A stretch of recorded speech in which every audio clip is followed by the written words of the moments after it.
Hi, my name is Himanshi Khan, and today I, along with Atharv, are going to present the assessment 2. This presentation explores the application of leadership and decision-making theories in the context of enhancing environmental sustainability and corporate social responsibility, that is CSR.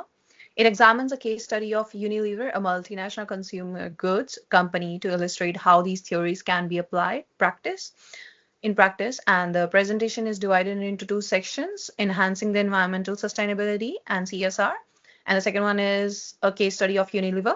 So we will discuss the executive summary. So let me walk you through the executive summary of this project. We start with the application of transformational leadership and the rational decision making model. These are essential frameworks to lead change and make effective choices within complex environments. Our focus is on Unilever, recognized globally as a leader in sustainability. However, the company continues to face significant environmental challenges, which includes plastic pollution, supply chain deforestation, and inconsistent CSR practices. Moving to strategic recommendations, we propose leadership training that promote inclusivity and collaboration in the decision making.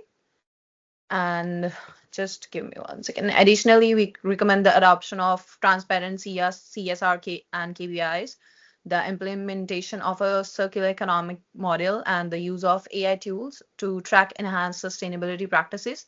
These strategies aim to strengthen the Unilever's leadership in sustainability and address its key operational challenges effectively. And then, so we are here for the overview of the company and the theoretical foundation of this analysis. We are focusing on Unilever, a British Dutch multinational company that owns over 400 brands worldwide, operating across a wide range of consumer goods sectors. Unilever has been a pioneer in sustainability through its Sustainable Living Plans, launched in 2010, aiming to decouple growth from environmental impact while increasing positive social impact. To understand and analyze Unilever's approach, we apply two key theoretical frameworks. First is transformational leadership theory, which emphasizes inspiring and empowering teams to innovate and drive change. And then second one is the rational decision making model, which involves logical step-by-step process to make well-informed and effective decisions. These frameworks help evaluate Universal's leadership style and strategic choices in its sustainability journey. And then we come to the transformational leadership at Unilever. Unilever has a long history of successful leadership dating back to the visionary leadership of Paul Pullman. His leadership was aligned with Cotta's change model, which emphasizes the importance of communication, participation, and empowerment. Unilever's transformational leadership is characterized by its focus on key elements such as influence, motivation, stimulation, and consideration. These elements are essential for creating a positive and productive work environment.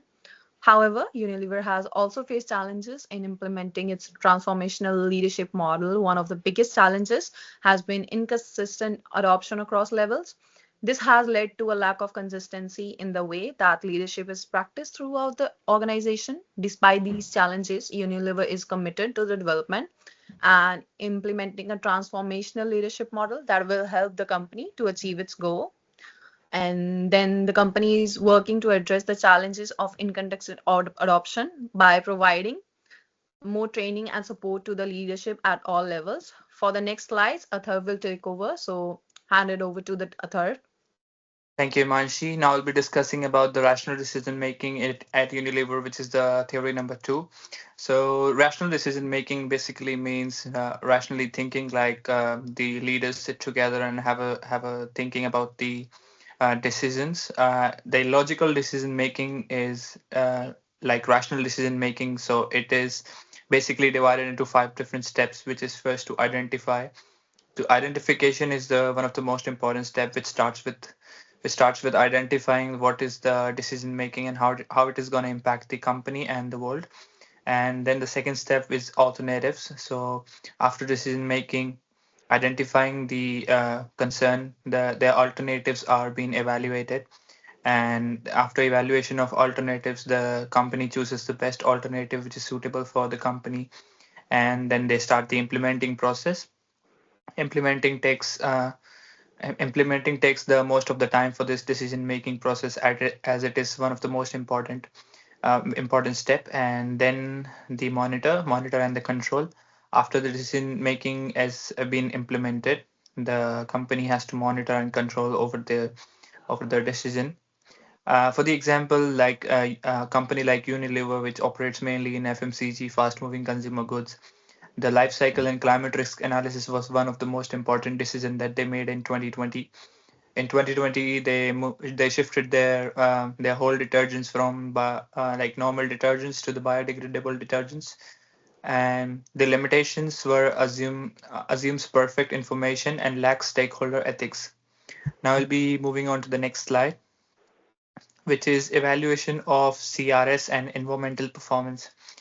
So, as Unilever operates in a large segment of fast-moving consumer goods, the fast-moving consumer goods have a direct impact on environmental life cycle, because there's like a lot of plastic and electricity involved in the factories.